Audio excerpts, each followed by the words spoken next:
পটুয়াখালী থেকে আমরা দেখতে পাচ্ছি আমাদের সহকর্মী জাকারিয়া হৃদয়ে যোগ দিয়েছেন। হৃদয়ে, আপনি কোন কেন্দ্রে রয়েছেন? সেখানে ভোটারদের উপস্থিতি এই মুহূর্তে কেমন দেখছেন? 12টা তো বেজে গেছে। লোপাই, এই মুহূর্তে ভোটার উপস্থিতি খুবই কম। আমি আছি পটুয়াখালী।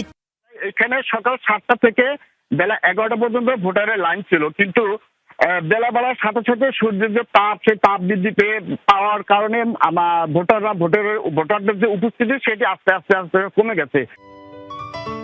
সিলন টি রপ্তানিতে শীর্ষে, কিন্তু এইটির মানে বিপরীত চিত্র কিন্তু চরাঞ্চলে আমরা যোগাযোগ করেছি। রাঙ্গাবাড়ি, কলাপাড়া, চরবিশ্বাস, চরান্ডা এবং চরমন্তাজ, আশাচার, এই সকল এলাকায় যে সকল মানে যে কয়টি সেন্টার আছে সেখানে কিন্তু ভোটারের উপস্থিতি কিন্তু অনেক বেশি, বিশেষ করে নারী ভোটারের উপস্থিতি বেশি।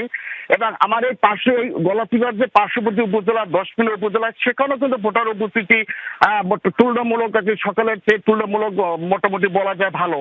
কিন্তু গলাচিপা সদরের যে কয়েকটি সেন্টার আছে, এটি ছাড়া আরো 4-5টি সেন্টার আমি সকাল থেকে ঘুরেছি। সকাল থেকে সেখানে ভোটার উপস্থিতি ছিল, কিন্তু এখন তুলনামূলক একটু কম।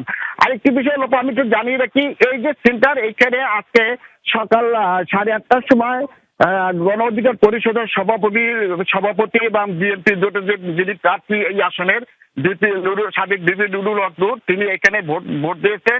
জীবনের প্রথম ভোট তিনি এখানে দিয়েছেন এবং আমাদের সাথে কথা বলেছেন নির্বাচন নিয়ে এবং ভোট নিয়ে। তার কিন্তু নানা ধরনের শঙ্কার কথা তিনি বলেছেন, প্রশাসনের পক্ষপাতমূলক আচরণের কথা বলেছেন। বিশেষ করে রিটার্নিং অফিসার এবং সেনাবাহিনী এখানে তারা ইচ্ছাকৃতভাবে তার যে প্রধান নির্বাচনী এজেন্ট তাকে 2 ঘন্টার মতো এখানে গতকাল রাতে আটকিয়ে রেখে তাকে জেরা করেছে। এইসব বিষয় নিয়ে তিনি কিন্তু সাংবাদিকদের সাথে খোলামেলায় কথা বলেছেন এবং সকালে যখন আমাদের সাথে কথা বলেছেন তার কিন্তু একটি বিষয় ছিল যে তিনি এই মুহূর্তে আসলে কিছু বলতে চান না। যদিও গতকাল রাত পর্যন্ত প্রশাসনের যে ভূমিকা, সেই ভূমিকা নিয়ে তিনি প্রশ্ন তুলেছেন।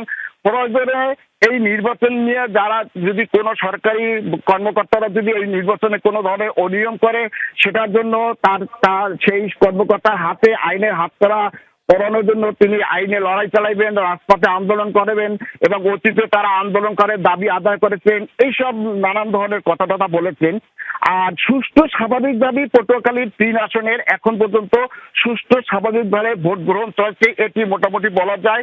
পটুয়াখালীর 4 আসনে আমরা যতদূর জানতে পেরেছি, সেখানে নেসারউদ্দিন মাধ্যমিক বিদ্যালয় দুজন কিশোর তারা জাল ভোট দিতে আসছিলেন। তাদেরকে হাতে নাতে ধরে কোস্টগার্ড ধরে নির্বাহী ম্যাজিস্ট্রেটের কাছে সোপর্দ করেছে। এখন পর্যন্ত তাদের যে মোবাইল কোর্টের যে রায় বা সাজা, সেটি এখন পর্যন্ত কার্যকর